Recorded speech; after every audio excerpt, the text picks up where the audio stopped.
We remain steadfast in our commitment in delivering local news that matters. Stories that inspire.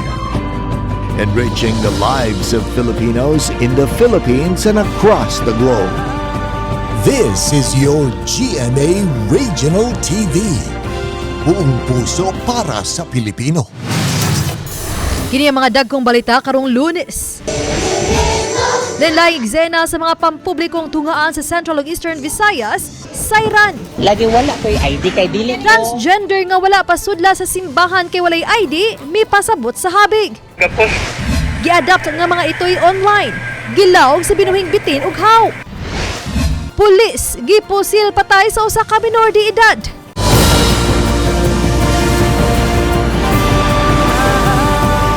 Kini ang GMA Regional TV Balitang Bisdak.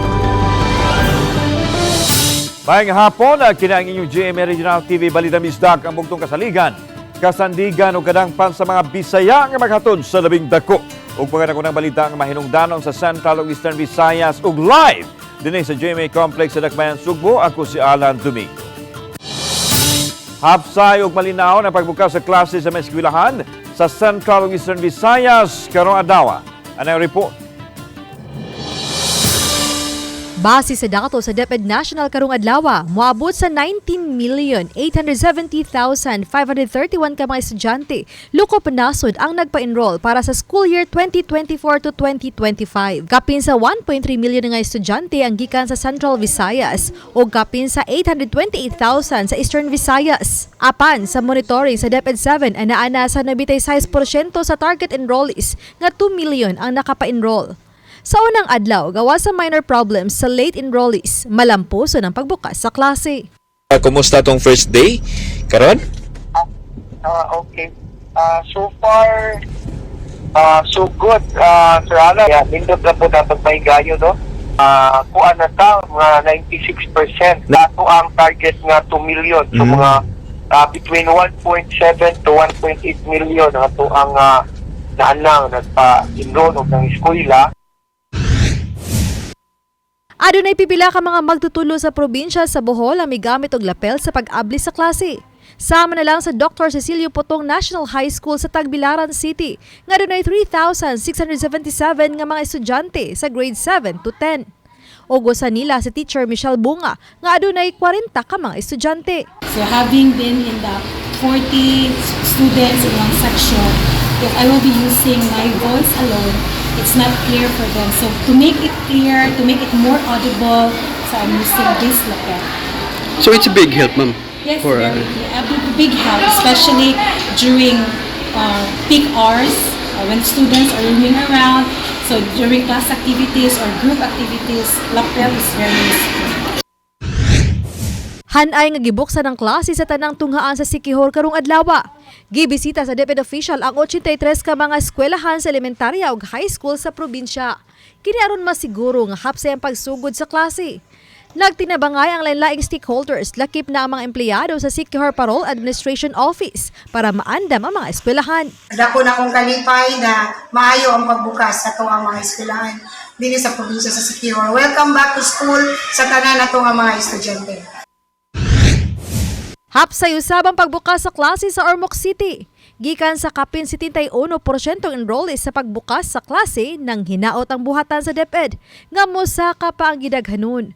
Sa dato sa Ormoc City School Division, anaa pa lang sa kapin 55,000 ka mga estudyante ang nagpa-enroll. Sukad gibuksan ang enrollment Enero karon tuiga hangtod niadtong Biyernes. Oba ni Clans Gabuti Nogrod Prado, Femery Dumabok.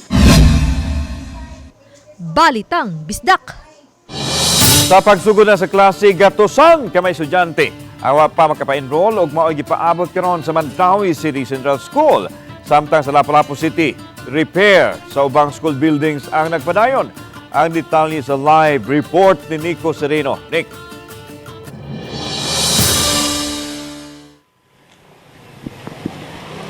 Yaslan, sa unang adlaw sa klase, lain-laing mga eksena itong nasaksihan. Labing kumon ini, kining challenge yun sa kadaghanan sa mga eskwelahan, kakulangan sa mga classrooms, mga ubang mga eskwelahan, mapugos na lang sa pag-double shifting. Sa unang adlaw nagklase dayon kini mga magtutudo sa Mandawi Central School. Hapsay ra hinuon ang sitwasyon matud sa tagduma sa eskwelahan. Dunay enrollment desk nga gimontar para sa makaron pa lang miasikaso niini.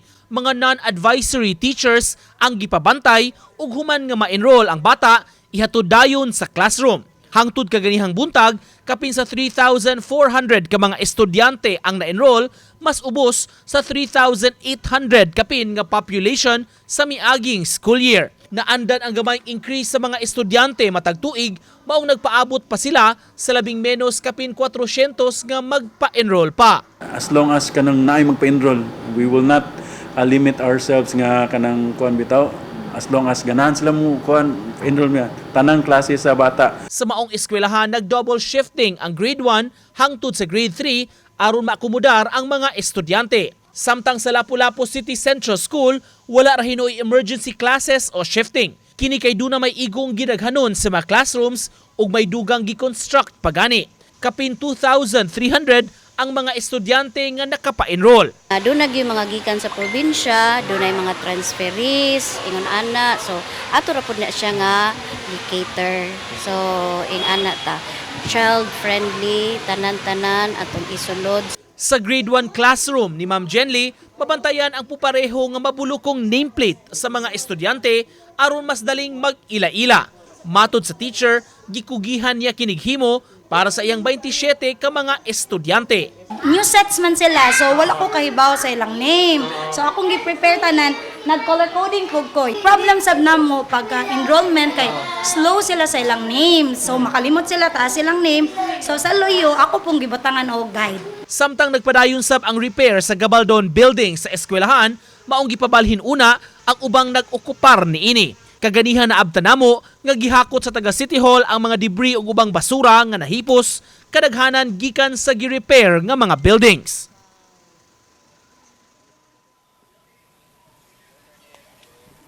Lan kining enrollment sa mga eskwelahan magpadayon pa nining unang semana sa klase matud sa DepEd, bisan kun madugay ang mga estudyante ilang gidikanan sa pagpa-enroll sa lain nga mga rason dawaton man gihapon nila kini apan ang hinaot sila nga mas musayog yun kining mga estudyante aron dili sab taas-taas ang ilang ma-miss unya nining unang semana sa klase. Lan?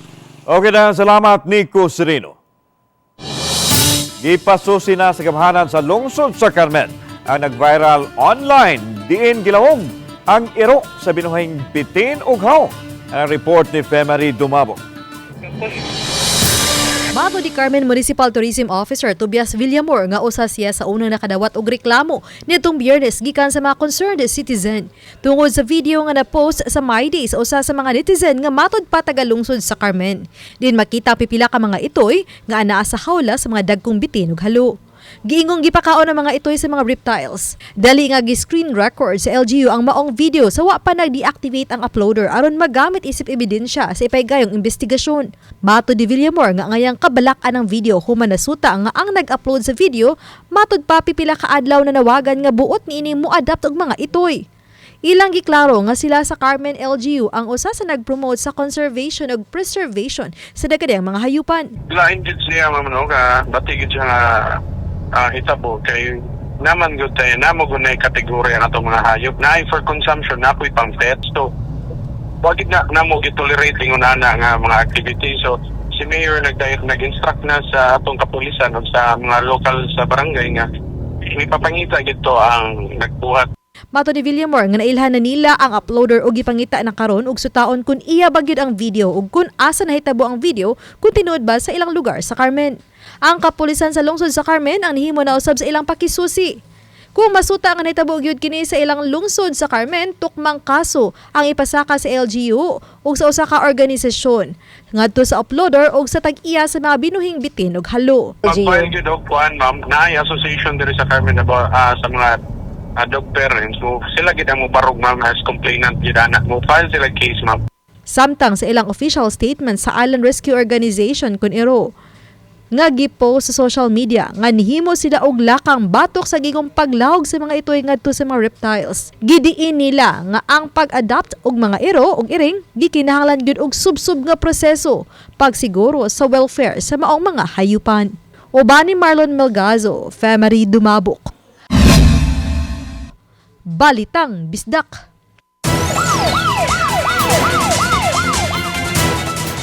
Patay ang usa ka pulis sa Mandawi City human gipusil sa 16 anyos nga lalaki. Matod pa igo ra gibadlong sa pulis ang batan-on sa pagpapauliuna kay nakalapas na sa curfew ordinance. Ang report ni Femari Dumabo. Dead on the spot si Police Staff Sergeant Orvin Seth Felicio. Human maigo siyang ulo ug buktod tungod sa pagpamusil alas 12 sa tungang gabi sa Sabado sa Piri Medio Street sa Barangay Banila Dakbayan sa Mandawi. Nadestino ang biktimang pulis sa Mandawi City Police Office, Station 5 ug off-duty na siya dihang miagi siya sa dapit aron kuhaon ang asawa siyang gitrabahuan. Mato di Police Lieutenant Colonel Mercy Villaro tigpamaba sa MCPO nga base sa investigasyon nga samtang nagmaneho siyang motorsiklo nakita nini nga dunay mga tanod nga sakay sa patrol ang misita sa suspetsado kay nagpatuman sa curfew sa mga minor de edad. Sa pagsita sa mga barangay tanod, mipalayo ang minor de edad. Nakabantay niini ang biktimang pulis o gigukod. Sa dihang naapsan ang biktima, nagpaila siya nga niini nga pulisya ug nimando sa batan-on nga muuli na kay gabii. Apan, matud pa igo orang nisiga ang mata sa mga minor de edad. I-park na unta sa pulis ang iyahang motorsiklo aron istoryaho ng minor de edad. Apan kalit lang gipusil sa minor de edad ang pulis, makaduha ka higayon ug daling misibat. Naigo sa ibabaw nga bahin sa iyang tuong nga bukton ug siyang ulo ang biktima. Ang suspitsado ang nisurrender pagkabuntag apan ang kalibre 38 nga armas nga gigamit niini. Wala na ma-recover kay giingong gilabay niini. Hadlok siya, gatuo siya nga dakpon siya. Naka-fail na siya kuan bakato kay naram siya armas daan. Hadlok na siya daan katungod sa dala niyang armas naka-fail siya o madapan pa niya nag-iunan.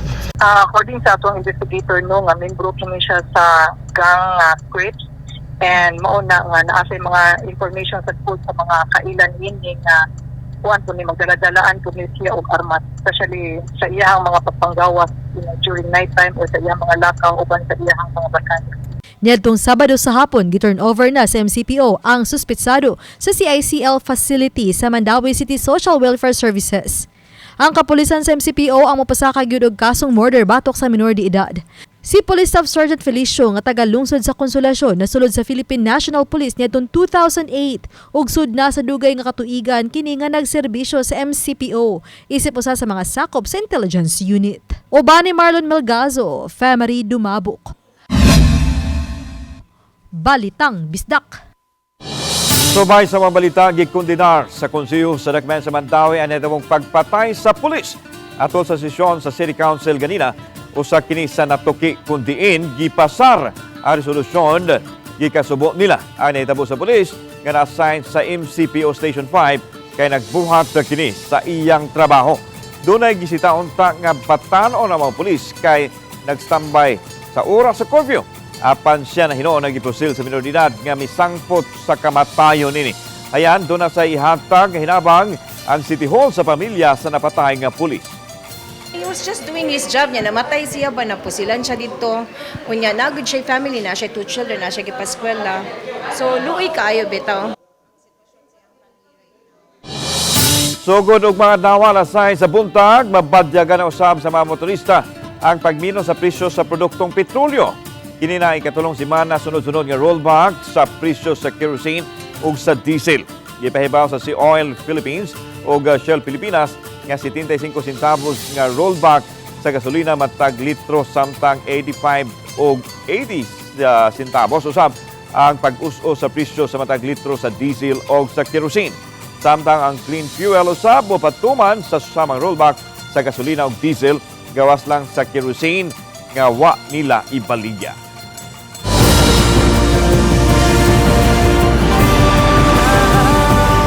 Kini ang GMA Regional TV Balitang Bisdak.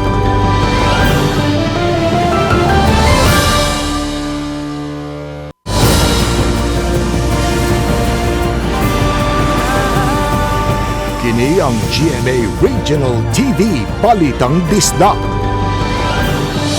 Usa ka trans woman nga magtutudlo kantang video ang nag-viral karon sa social media mahitungod sa iyang pagsulod sa Basilica Minore del Santo Niño ang mihatag ug katinawan sa isyo.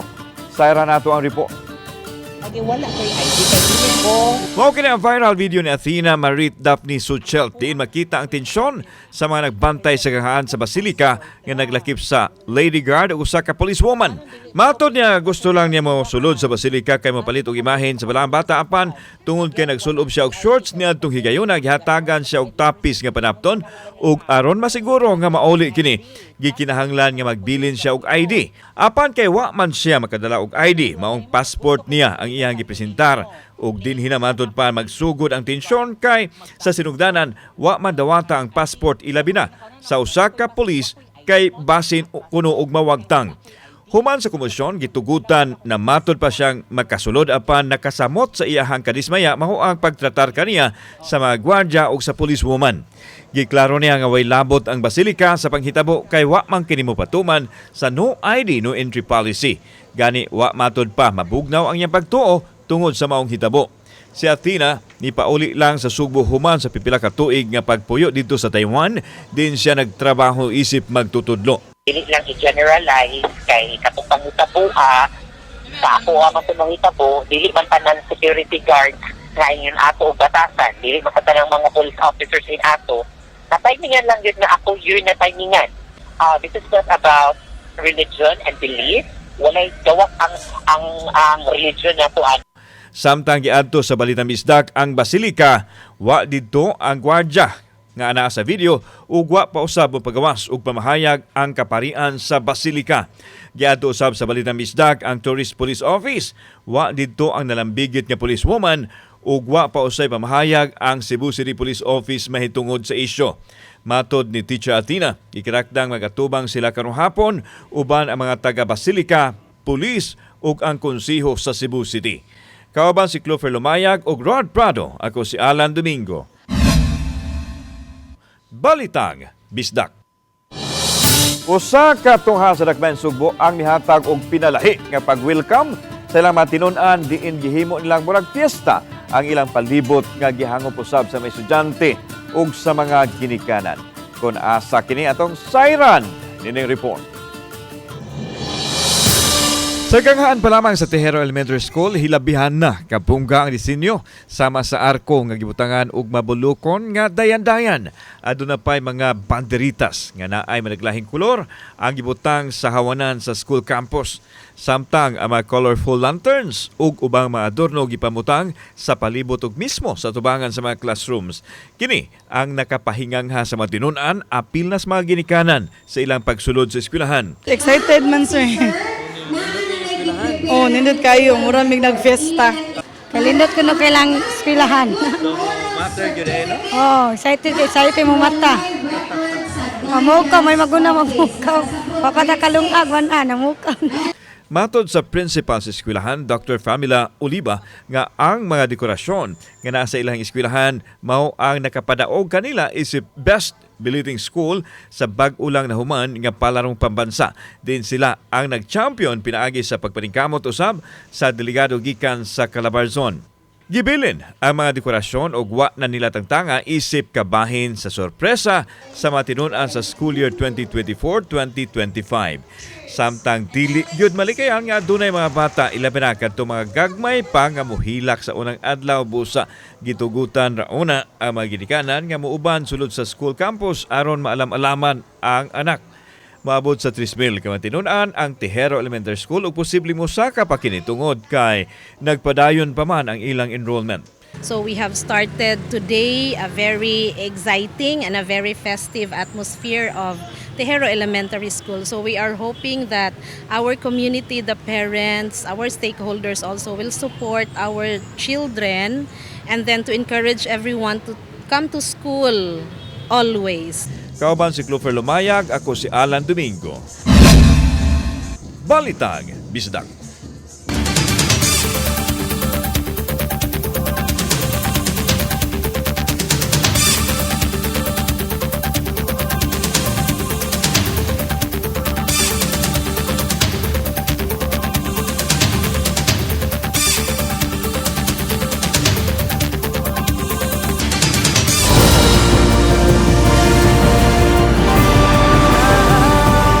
Kini ang GMA Regional TV Balitang Bisdak.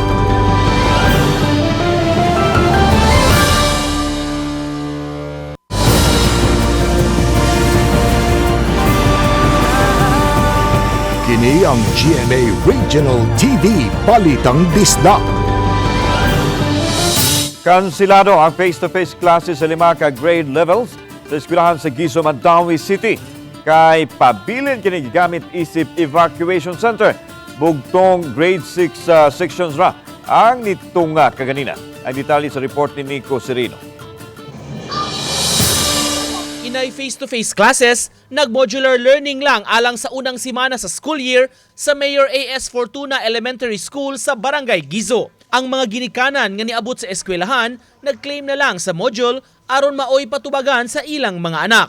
Nakasabot hinuon sila sa pagpahigayon ni ini kay pabilin man nga gihimong evacuation center sa mga fire victims ang eskwelahan. Siyam ka mga classrooms ang kasamtangan nilang giokupahan karon. I-guide lang sa siya nga para sa iyang module.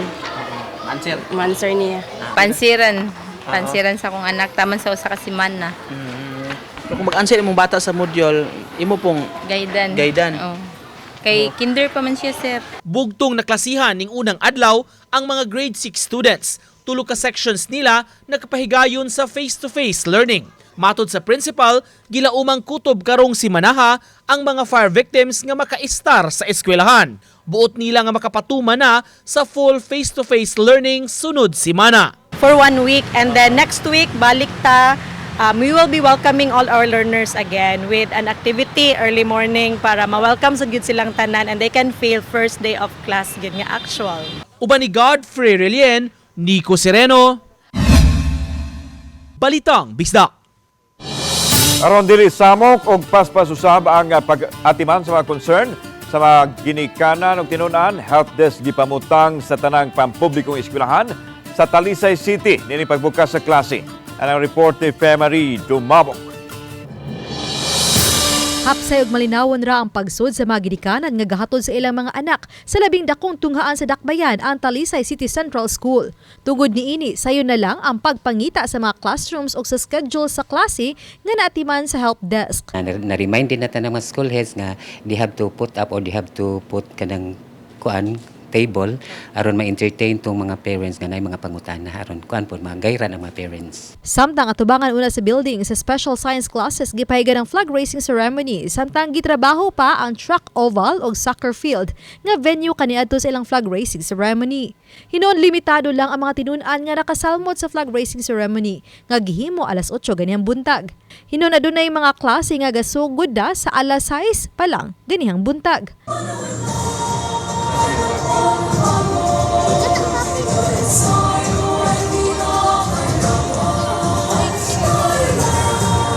Buong pagmamalaki ko, isa sa buhay ng bagong Pilipinas. Gawas sa pagkanta sa lupang hinirang o paglitok sa panatang makabayan sa labing unang higayon, giawit usab ang Bagong Pilipinas Hymn o gilitok ang Bagong Pilipinas Pledge. Ilang intag schedule tungod sa ato ang building ron nga katong pag-core 20 ka classroom to siya, wala na namang ipagamit kay dili siya safe sa mga bata. So nagkuanay nami, nag-shift nami. So kung maging naatot ta siya na may ang first hour na mo ang 6 o'clock magud na ang first nga shifting.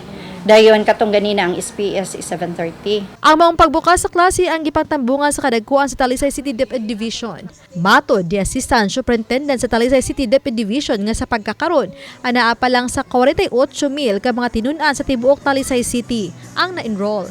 Ilang target nga maabot sa 54,000 ang populasyon sa mga tinun-an sa Dakbayan. Make sure that the opening of classes is smooth, no? We are deploying all division personnel, SGOD, as well as CID personnel, including the public schools district supervisors in the different schools to monitor the opening of classes. Samtang anausab gipahimutang nga mga PNP assistance desk sa mga eskwelahan. Uban ni Marlon Melgazo, Marie Dumabok. Balitang Bisdak. Andam na unta kayo ang Sapang Dako Elementary School sa Cebu City sa pagbukas sa klase karong adlaw apan ang ilang kahago sa Brigada Eskwela na home naway kapuslanan yang tulog ka mga classroom sa tunghaan ang naugdaw sa sunog sa miaging Biyernes alas 4 sa hapon. Ubalik si Marie Dumabok sa iyang report. Gahapong adlaw, Domingo, inay nga mopahuway ang mga magtutudlo, mga gidikanan ug mga tinunan, human sa usa ka semana nga brigada eskwela. Ang pipila kanila, mibalik sila sa Sapangdako Elementary School. Aron hapsayon ang pamaagi sa klase, human sa sunog nga milamoy sa tulo sa napo ka mga classroom sa tunghaan. Adunay kapin sa 500 ka mga tinunan gikan sa kinder hangtod na sa grade 6 ang Sapangdako Elementary School. Nakuha sa usa sa mga magtutudlo gikan sa mga classroom sa mga importanteng learning materials. Subay sa insidente, may paygayon sila og Brigada Eskwela Plus nga gisalmutan sa mga opisyal sa barangay, mga opisyal sa Parents Teachers Association o pipila ka mga magtutudlo. Mato di Kapitan Jovi Ladrazo nga makigalayon ang barangay sa electric utility aron mapabalik tayo ng koneksyon sa kuryente karong adlaw. Og muhangyo usab sila sa Cebu City LGU alang sa tabang sa pagpatindog ug balik sa ilahang mga classrooms. Ilang nauyunan nga ipahigay ng flag raising ceremony ug orientation sa mga tinunan ganihang buntag sa barangay gym. Kini samtang tukuron pa ang temporary learning spaces. Naguol kita aning hitabo kay lagi umabot ng abli sa klase nya ang mga bata luoy kayo. Pero ang among plano sa council nya sigon po sa amo ang kasabutan sa mga maestra po dire ug sa ato ang principal nga temporaryo lang una nato ibutang nato sa gym. Nasubo ug na problema naluoy ko sa mga bata nga kami perti na mong pagpangandam para sa klase karong Monday. Pero ang kanang mga pupanghitabo nga mga trahedya di man nato dili nato kontrol. Oba ni Marlon Melgazo, Femery Dumabok. Balitang Bisdak. Usama tayo samtang usaw-usa ng samdan sa nilumong panagbangga. Tali sa usa ka pick-up og dump truck sa National Highway sa Barangay Dalid sa lungsod sa Tabuelan, probinsya Sugbo. Nahitabo ang aksidente niadtong Biyernes alas 11:30 buntag. Sa investigasyon sa Tabuelan Municipal Police Station, nagbiyahe sa naglahing direksyon sa ang duha ka masakyanan. Dihang mi-overtake ang pick-up sa wing van sa kurbanahong dapit nga blind curve. Apan sa pag-overtake sa pick-up sa wing van nga pasaka, gingong paspas usab ang pagdulhog sa truck nga misangpot sa panagbangga sa gikasugat nga pick-up. Mayong pagkapiyapi sa dong sa pick-up. Gideklara nga dead on arrival ang 52 anyos nga taga-lungsod sa Tuburan nga sakay sa pick-up samtang samdan sa tiil ug ubang bahin sa lawas ang 25 anyos nga nagmaniho sa pick-up nga anak sa nakalas. Pabiling gitanggong ang 27 anyos nga driver sa truck nga kinahanglan pasakan og kasong reckless imprudence resulting to homicide, physical injury ug damage to property. Gawas lang kung makikariglo ang pamilya sa mga biktima. Ay, ko na siya na tulugon. Ako lang reminder ka nga kung ko lang ganing wala lugar ng diba kay tulugon na diyan na sa unahan na iliko na sa tulog eh kuan Japon isinding ka pa na road so dapat kuan na yun careful lang yan ng lugar kay iya aksidento ni Ria ginasya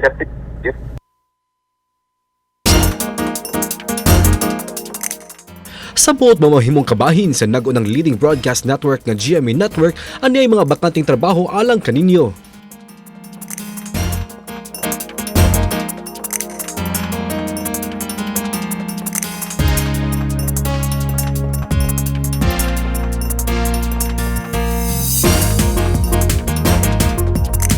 Sa mga interesadong aplikante, mamahimo bisita sa careers.gmanetwork.com alang sa dugang detalye. Tulong ang patay samtang 5 usab ang naangol sa panagbangga sa usa ka SUV ug tricycle sa Barangay Cavite alang-alang Leyte kagahapon alas 12:45 sa udto. Ang nagmaniho sa SUV usa ka 30 anyos nga pare sa Ormoc City ug nagpuyo sa Tacloban City. Sa investigasyon sa kapulisan, ang SUV nagbiyahe paingon sa Tacloban City, samtang ang tricycle nagbiyahe paingon sa Harold Leyte. Gingon nawadan og control ang driver sa SUV hinungdan nga nitipas kini sa pikas linya kay kisugat ang tricycle nga dunay 8 ka masakay. Dali dayong gidala ang mga biktima, lakip na ang driver sa tricycle sa duol nga tambalanan gumikan sa nakaangkon nga kadaot sa lawas. Base sa report, duhan ini ang gideklara nga dead on arrival sa ospital sa Palo Leyte. Samtang ang usa gideklarang patay sa EVMC sa Tacloban City. Gidala sa police station ang driver sa SUV alang sa tukmang investigasyon ug disposition. Doon na bagong direktor ang Cebu City Police Office, siya si Police Colonel Antonieto Cañete Kinsak ang hepe kanhi sa Regional Investigation and Detective Management Division sa Police Regional Office 7. Giulipan niya si Police Colonel Ireneo Dalugdog nga mulingkod usab sa gibiyaan nga pwesto ni Cañete sa PRO7. Gipahigayon ang turnover of office ceremony sa CCPO headquarter nga gitambungan ni Police Brigadier General Anthony Aberin, ang PRO7 Regional Director o Cebu City Administrator Attorney Christine Batugan isip representante ni Acting Mayor Garcia. Gidayeg sa Cebu City LGU ang natampo ni Dalugdog sa pagpatuman sa kahapsay ug kalinaw sa Dakbayan. Ilabi na ang kalampusan sa bag-uhay lang na human nga palarong pambansa. Samtang ipasalig usab ni Cañete nga tutukan ang crime prevention pinagi sa pagpahugot sa police visibility. The first priority is that increased visibility. Kinakailangan yung police na sa daan, mga intelligence, huwag mag-stay sa opisina. Labas kayo. Your unconditional love, support, and understanding fuels me to keep doing my best in everything I take on. Good luck. As a lawyer, of course, I expect and we expect so much from you. You have to continue the good things that the outgoing city director have done. There is no amount of gratitude that the city government can express to acknowledge his contribution to the development of the city.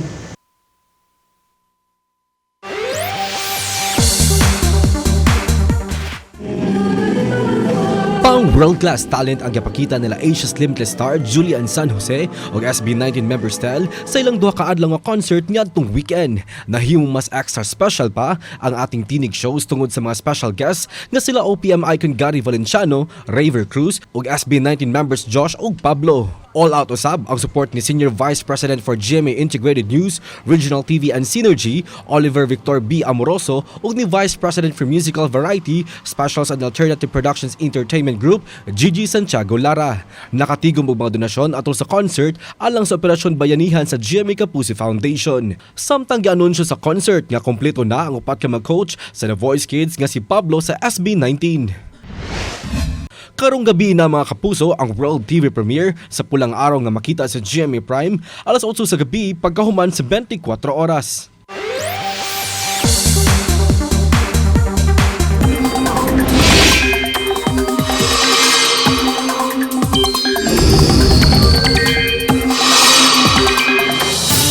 Padayon natunaw ang gibantayan nga low pressure area sulod sa Philippine Area of Responsibility base sa wahing monitoring sa Pag-asa. Samtang padayon nagapikto ang hanging habagat sa dagan sa panahon nga magpawan sa pipila ka bahin sa nasod. Base sa kasayuran sa Metro Weather, posibleng wanon ang Northern ug Eastern Samar ug Leyte provinces. Lakip na ang Southern Leyte. Busa, mag-amping mga kapuso sa mga pagdahili sa yuta ug posibleng mga pagbaha. Kami ang GMA Regional TV Balita Misda, kinatibukang pwersa lang sa Masda Komisyon ug mas salapad nga pag-alagad sa nasod. Maayong hapon mga kapuso.